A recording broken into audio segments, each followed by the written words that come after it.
partisan infrastructure bill. And that's Democrats and Republicans working together on what we would call traditional infrastructure. That's roads and bridges, it's broadband.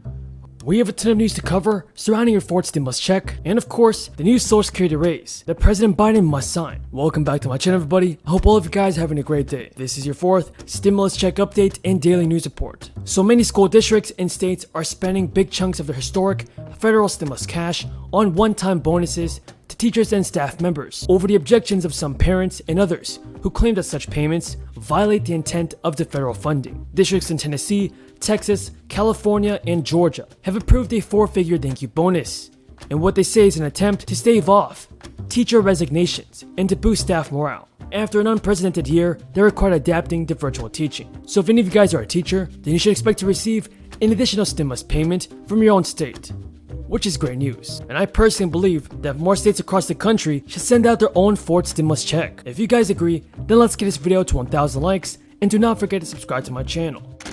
Well, good morning. Tomorrow marks exactly 6 months since my administration began. I think it's a fitting moment to take a look at our economy, where we were 6 months ago, what we've achieved since then, and what I believe I believe where we're headed. Before I took office, there were a lot of folks out there making some pretty bold predictions about how things would turn out. So here's what the Motley Fool has to say about your Social Security news. In theory, it shouldn't matter what age you claim. Social Security benefits are designed so that you'll likely receive no matter when you claim. If you claim early, you'll receive smaller checks, more of them over a lifetime. If you delay benefits, each check will be larger, but you won't receive as many Social Security payments. Ultimately, everybody, the age you begin claiming Social Security is up to you, and there is no right or wrong answer. But come 2034, incoming revenues will be enough to pay about 76% of scheduled Social Security benefits. That's according to a new trustee report from the Social Security Administration. And also, everybody, Social Security recipients could see benefits surge next year because of inflation. In June, the Consumer Price Index for urban wage earners increased by 6.1% versus 1 year ago. So you guys might see an increase in your Social Security benefits, folks. Now, do you guys believe that President Biden must increase your Social Security benefits by $200 a month? Tell me in the comments below. So in addition to child tax credits, lawmakers are also pushing for a permanent expansion of the Earned Income Tax Credit, which was also updated in the American Rescue Plan. Low to moderate income workers with qualifying dependents may be eligible to claim the Earned Income Tax Credit if certain qualifying rules apply to them.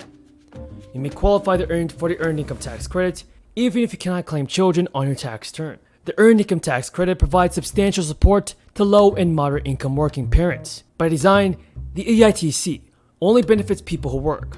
Workers receive a credit equal to a percentage of their earnings up to a maximum credit.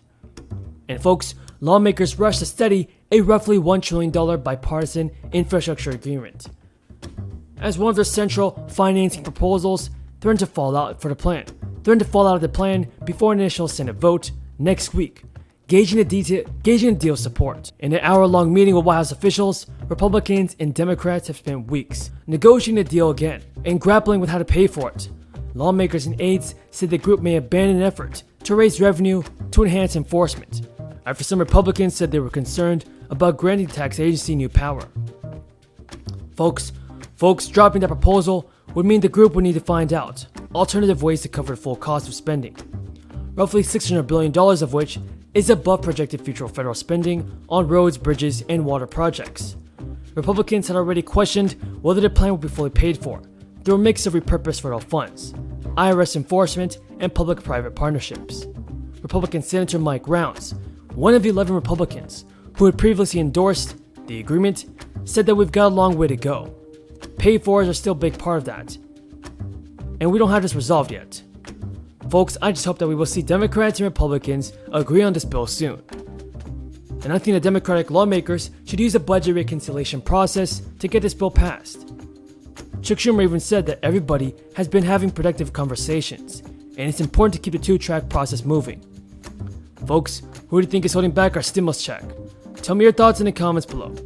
As always, thank you so much for watching, and until next time, have a great day and stay safe. Happy Monday. Okay, one item for all of you at the top. The United States continues its tremendous efforts to donate COVID-19 vaccines from the U.S. global supply. Today we can announce that we have over 1 million Johnson & Johnson vaccines headed to Gambia, Senegal, Zambia, and Niger. We're also pleased to announce 3 million vaccines going to Guatemala tomorrow, continuing our prioritization of Latin American countries. As these shipments demonstrate, the United States is fulfilling our promise to be an arsenal of vaccines for the world, and we're proud to be donating these doses to save lives and help those in need. Josh, we're going to kick us off. Thanks, Jen. Two subjects. First, the president's remarks on why China didn't face sanctions for cyber attacks, but Russia did. Could you clarify, since both countries are accused of protecting criminal hacker groups? And then, along those same lines, the U.S. imports about $435 billion of goods from China. To what degree do economic concerns play a role in how to address cyber attacks? Well, first let me say that today an unprecedented group of allies and partners, including the European Union, the United Kingdom, Australia, Canada, New Zealand, Japan, and NATO, are joining the United States in exposing and criticizing the PRC's Ministry of State Security's malicious cyber activities. And this is the first time NATO has condemned PRC cyber activities. So I would note that we are actually elevating and taking steps to not only speak out publicly, but certainly take action as it relates to problematic cyber activities from China in a different way, but as we have from Russia as well. We are not differentiating. One is, out of the realm of condemnation or out of the realm of consequence from the United States. In terms of the economic pieces, I think you're asking me, give me a little more on your question we're trying to get at. Basically, the U.S. economy depends a lot on Chinese imports. We only get $16 billion worth of goods from Russia. If we were to come with major sanctions on China, is there a risk that we could be hurting our own economy? Well, I would say first that we take cyber actions against our country and against private sector entities quite seriously. The Department of Justice is imposing costs and today announced criminal charges against 4 MSS hackers. These charges address activities concerning a multi-year campaign targeting foreign governments and entities in key sectors. We also have, of course, through the National Security Agency, Cybersecurity and Infrastructure Security Agency, and Federal Bureau of Investigation exposed over 50 tactics, techniques, and procedures Chinese state-sponsored cyber actors use when targeting U.S. and allied networks. My point is, we are not holding back. We are not allowing any economic circumstance or consideration to prevent us from taking actions where warrant. And also, we reserve the option to take additional actions where warrant as well. This is not the conclusion of our efforts as it relates to cyber activities with China or Russia. And then, secondly, with Facebook, the president suggested that executives look in the mirror and change their practices.